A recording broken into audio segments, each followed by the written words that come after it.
द्रौपदी स्वयंवर में जब ब्राह्मण वेशधारी अर्जुन ने द्रौपदी को जीत लिया, तब सभी राजा लोग एक दूसरे से बोले, यह राजा द्रुपद एकत्र हुए हम लोगों को तिनके की तरह तुच्छ समझकर और हमारा उल्लंघन करके युवतियों में श्रेष्ठ अपनी कन्या का विवाह एक ब्राह्मण के साथ करना चाहता है। स्वयंवर में कन्या द्वारा वरण प्राप्त करने का अधिकार ही ब्राह्मणों को नहीं है। यह बात प्रसिद्ध है कि स्वयंवर क्षत्रियों का ही होता है अथवा राजाओं। यदि यह कन्या हम लोगों में से किसी को अपना पति बनाना ना चाहे तो हमें इसे जलती हुई आग में झोंक कर अपने अपने राज्य को चल दें।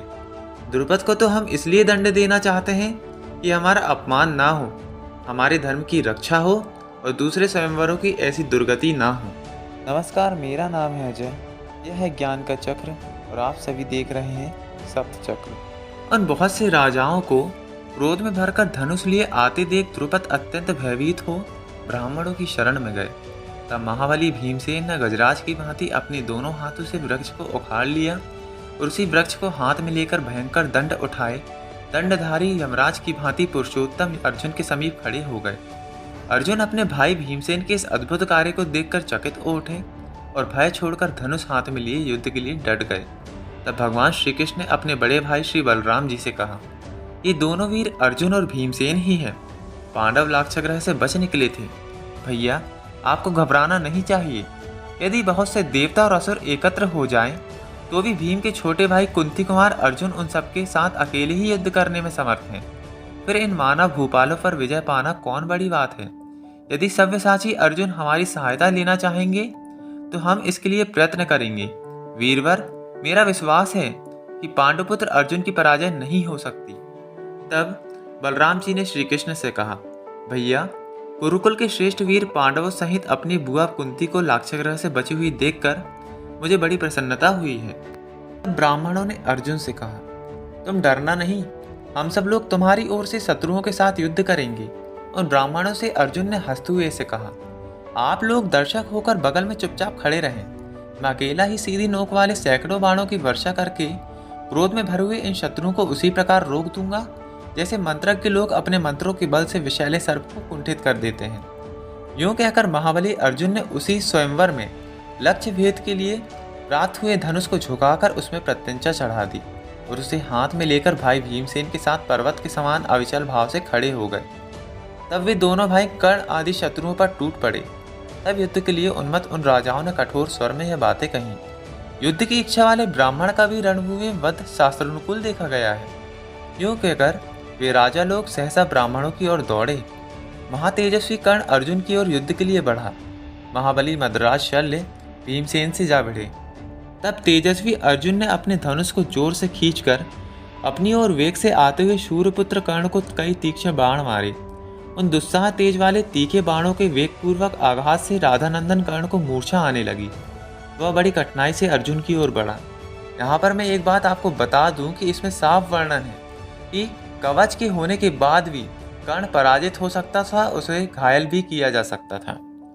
विजय वीरों में श्रेष्ठ वे दोनों योद्धा हाथों की फुर्ती दिखाने में बेजोड़ थे। उनमें कौन बड़ा है और कौन छोटा यह बताना असंभव था।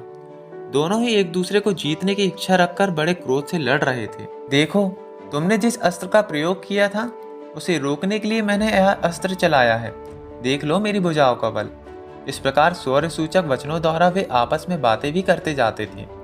तदंतर अर्जुन के बाहुबल की इस पृथ्वी पर कहीं समता नहीं है, यह जानकर सूर्यपुत्र कर्ण अत्यंत क्रोधपूर्वक जमकर युद्ध करने लगा। उस समय अर्जुन द्वारा चलाए हुए उन सभी वेगशाली बाणों को काटकर कर्ण बड़े जोर से सिंहनाद करने लगा। समस्त सैनिकों ने उसके इस अद्भुत कार्य की सराहना की। कर्ण बोला, विप्रवर, युद्ध में आपके बाहुबल से मैं बहुत संतुष्ट हूँ। आप में थकावट या विषाद का कोई चिन्ह नहीं दिखाई देता और आपने सभी अस्त्र शस्त्रों को जीतकर मानो अपने काबू में कर लिया है। आपकी यह सफलता देखकर मुझे बड़ी प्रसन्नता हुई है।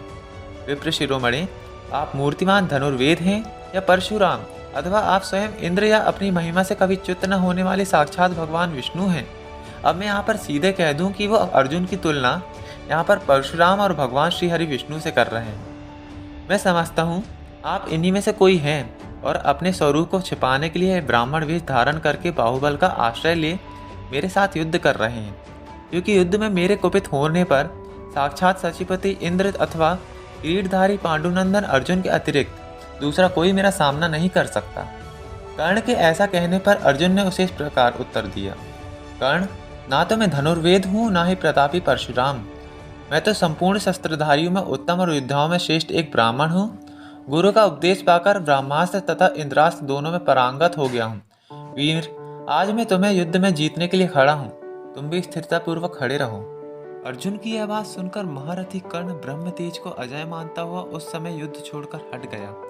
तदंतर कुरुश्रेष्ठ भीमसेन ने दोनों हाथों से शल्य को ऊपर उठाकर उस युद्धभूमि में पटक दिया।